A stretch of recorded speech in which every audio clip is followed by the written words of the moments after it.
Hello guys, welcome to Solpathi fishing. இன்றைக்கி வந்து நம்ம கட்லா மீன் பிடிக்கலான்னு வந்தோம். இங்கே வந்து லோகு தான் இருக்குதுன்னு சொன்னாங்க. அது வந்து ஒரு சின்ன கால்வா தான், மதகுலேருந்து தண்ணி வர இடம். சரின்ட்டு நாங்கள் போன ஒரு 10 செகண்டுக்குள்ளே போட்ட உடனே எடுத்துடுச்சு ஒரு கட்லா. இதுதான் வந்து நான் ஃபஸ்ட் டைம் வந்து கட்லா பிடிக்கிறது. ஸ்டார்டிங் வந்து ஒன்று பிடிச்சிட்டோம், அதுக்கப்புறம் இன்னொன்று பிடிச்சோம், அது வந்து மிஸ் ஆயிடுச்சு. அதுக்கப்புறம் பார்த்திங்கன்னா மீன் மாட்டவே இல்லை. அதுக்கப்புறம் வீட்டுக்கு போயிட்டோம். மறுநாள் வந்து மார்னிங்கே வந்தோம். மார்னிங் வந்த வேகத்திலே பார்த்திங்கன்னா பேக் டு பேக் கட்லா சருன்னு வலிச்சது.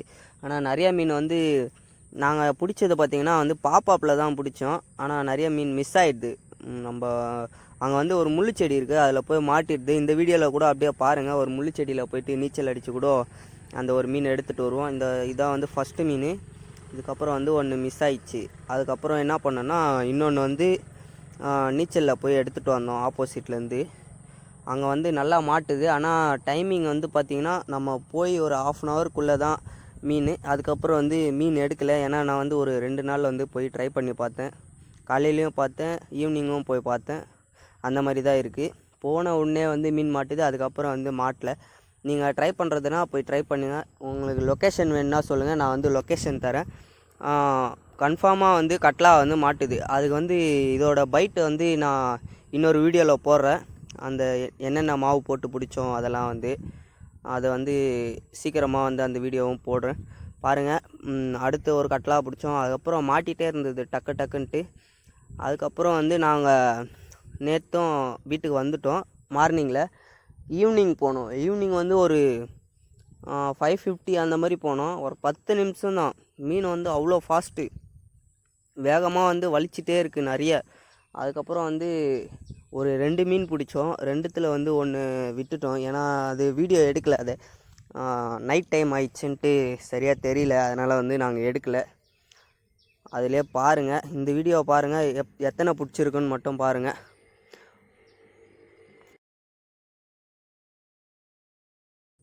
நான் வந்து பார்த்திங்கன்னா பிடிச்சதுலே வந்து இப்போ தான் வந்து ஃபஸ்ட் டைமாக வந்து நான் கட்லா பிடிச்சினேன். இது வரைக்கும் நான் என்னென்னமோ ட்ரை பண்ணி பார்த்தேன், ஆனால் எனக்கு வந்து மாட்டில் கொத்து முள்ளும் போட்டு பார்த்தேன். ஆனால் இந்த இடத்துல வந்து பார்த்திங்கன்னா கொத்து முள்ளுக்கு வந்து நல்ல ஒரு ரிசல்ட் இருக்குது. அதுக்கப்புறம் வந்து ட்ரிபிள் ஹூக் அடிக்கிறவங்களுக்கு பயங்கரமான ரிசல்ட் இருக்குது.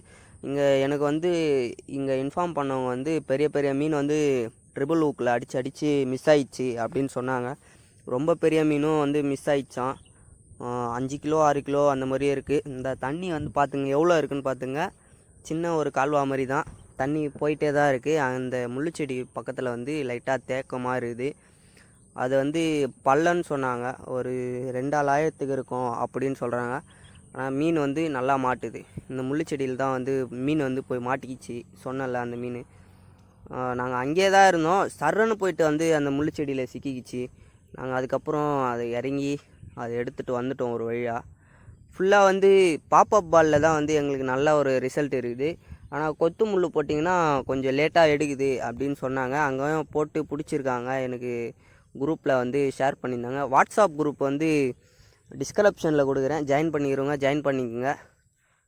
இந்த வீடியோ வந்து நல்லாயிருக்கும். ஏன்னா ஃபஸ்ட் டைம் வந்து கட்லா, அதுவும் கட்லா வந்து இந்த இடத்துல நல்ல ஒரு ரிசல்ட் எடுக்குது. நீங்கள் போய் ட்ரை பண்ணுறதுனாலும் பண்ணுங்கள். மீன் வந்து பார்த்திங்கன்னா நல்லா போயிட்டு முள்ளில் அது வந்து சுற்றிட்டு இருந்தது. அந்த இடத்துல நாங்கள் வந்து ஃபஸ்ட்டில் ரொம்ப ஆழமாக இருக்கும் அப்படின்னு வந்து பார்த்தோம். அதுக்கப்புறம் மேலே தான் இருந்தது, ஒரு ஆழம் தான் இருக்கும், அதுக்கு பக்கத்தில் தான் கொஞ்சம் ஆழமாக இருக்குது அப்படின்னு சொன்னாங்க. அப்புறம் இந்த மீனை ஒரு வழியாக பிடிச்சிட்டு வந்துட்டோம் மேலே. இது வந்து அப்படியே டயர்டாகிட்டு இருந்தது ரொம்ப. அங்கங்கே அடியும் பட்டு இருக்குது கீழெல்லாம், அந்த வாழை கீழெல்லாம். ஆனால் இந்த மீனை வந்து ஈஸியாக எடுத்துகிட்டு வந்துட்டோம். ஒரு சில மீனை வந்து எடுக்கவே முடியல, அந்தளவுக்கு வந்து ஓவராக அடிக்குது. டயர்டாக்கலான்ட்டு நம்ம லூஸ் விட்டோம்னா வந்து போய் பக்கத்தில் இருக்க செடி கொடியில் ஏதாச்சும் மாட்டிக்குது.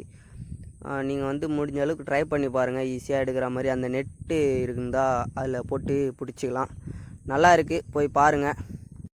இந்த வீடியோ உங்களுக்கு பிடிச்சிருந்தா லைக், ஷேர், சப்ஸ்கிரைப் பண்ணுறேங்க. அதுக்கப்புறம் வந்து வாட்ஸ்அப் குரூப்பில் ஜாயின் பண்ணிக்கங்க. நம்ம எங்கெங்கே மீன் பிடிக்கிறதுக்கு போகிறோன்ட்டு அதில் வந்து நம்ம லொக்கேஷன் போட்டுருவோம். Okay, thank you guys.